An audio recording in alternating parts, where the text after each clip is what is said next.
بزرگان محترم اور عزیز میرے دوستو، اسلام کی بنیاد کلمہ توحید پر ہے۔ جو شخص بھی اسلام کے دائرے میں داخل ہوتا ہے وہ کلمہ توحید پڑھ کر یعنی لا الہ الا اللہ محمد الرسول اللہ کا اقرار کر کے داخل ہوتا ہے۔ میرے بھائیو، یہ کلمہ ایسا ہے کہ جس انسان کی زندگی میں یہ کلمہ داخل ہو جائے اس کی زندگی میں ایک عجیب الشان انقلاب رونما ہو جاتا ہے۔ یہ ایسا کلمہ ہے کہ جو شخص اس کلمے کے پڑھنے سے پہلے ایمان والا نہیں رہتا، وہ اس کلمے کے پڑھنے کے بعد وہ ایمان والا ہو جاتا ہے، وہ مسلمان ہو جاتا ہے۔ جو شخص اللہ تعالیٰ کا مبغوض رہتا ہے وہ اس کلمے کے پڑھنے کے بعد اللہ تعالیٰ کا محبوب بن جاتا ہے۔ پہلے جو شخص جہنم کا، دوزخ کا مستحق رہتا ہے، اس کلمے کے پڑھنے کے بعد جنت کا مستحق ہو جاتا ہے اور اللہ تعالیٰ کی رحمتوں کا مستحق ہو جاتا ہے۔ اور اگر میں یہ کہوں تو اس میں مبالغہ نہیں ہوگا کہ یہ ایک ایسا کلمہ ہے جو انسان کو ایک ہی لمحے میں جہنم کے 7 طبقے سے نکال کر جنت الفردوس کے اعلیٰ ترین درجے میں داخل کر دیتا ہے۔ میرے دوستو، یہ کوئی شاعرانہ مبالغہ نہیں ہے بلکہ یہ ایک حقیقت ہے۔ آپ اس کو ایک مثال سے سمجھیے۔ غزوہ خیبر کا واقعہ ہے جس میں آپ علیہم الصلاۃ والسلام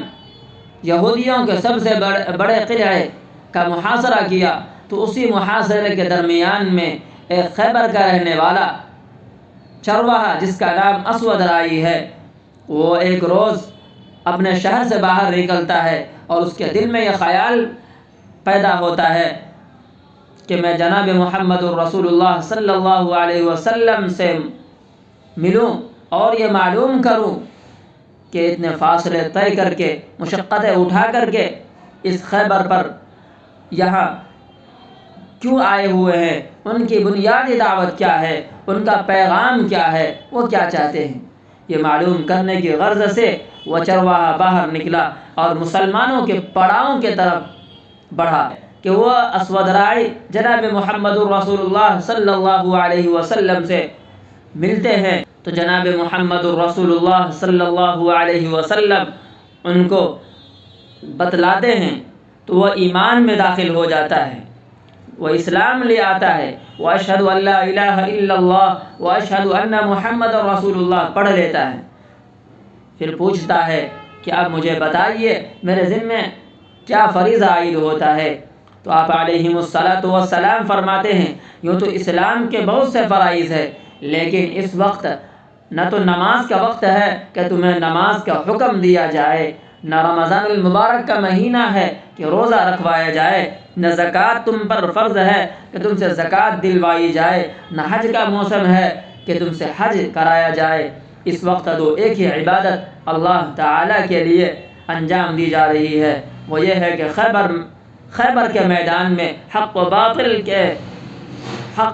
کے درمیان جو معرکہ برپا ہے اور اللہ تعالیٰ کے راستے میں دین اسلام کے جانثار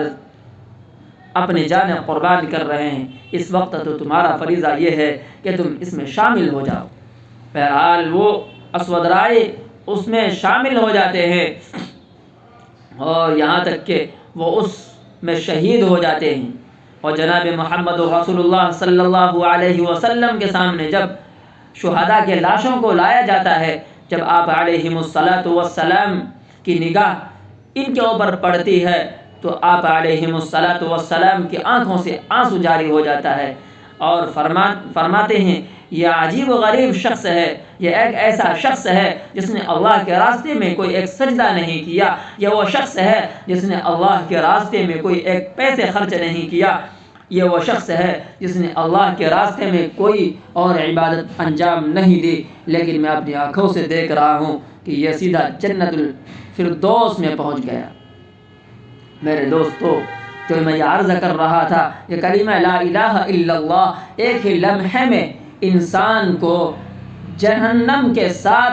طبقے سے نکال کر جنت الفردوس کے اعلیٰ ترین درجے میں پہنچا دیتا ہے، یہ کوئی مبالغہ نہیں ہے۔ میرے دوستو، یہ حقیقت میں یہ کلمہ لا الہ الا اللہ محمد الرسول اللہ یہ ایک معاہدہ ہے، یہ ایک معاہدہ ہے یہ اقرار ہے جو انسان اپنے پروردگار سے کرتا ہے۔ جب کوئی شخص یہ کہتا ہے لا الہ الا اللہ، تو اس کا معنی یہ ہے کہ اللہ تعالیٰ کے سوا کوئی معبود نہیں، میں اللہ کے سوا ہر معبود سے بری ہوتا ہوں اور ہر معبود کی معبودیت سے انکار کرتا ہوں، اور محمد الرسول اللہ صلی اللہ علیہ وسلم کو اللہ کا سچا پیغمبر مانتا ہوں۔ اس معاہدے کا مطلب یہی ہے کہ میں اپنی پوری زندگی جو گزاروں گا تمام تر اللہ تعالیٰ کی رضا کے مطابق، اس کے احکام کے مطابق، اس کی خوشنودی کے مطابق گزارنے کی کوشش کروں گا۔ اس معاہدے کا مطلب یہ ہے، ہم اللہ سے معاہدہ کیے ہوئے ہیں کہ ہم اب اللہ تعالیٰ کے سوا کسی کو معبود نہیں مانیں گے، اور جناب محمد الرسول اللہ صلی اللہ علیہ وسلم کے طریقے کو اپنا کر کے اپنے زندگی میں داخل کر کے گزاریں گے۔ یہ اس کلمے کا مطلب یہی ہے۔ اللہ تعالیٰ سے دعا کرے کہ اللہ ہمیں عمل کی توفیق عطا فرمائے۔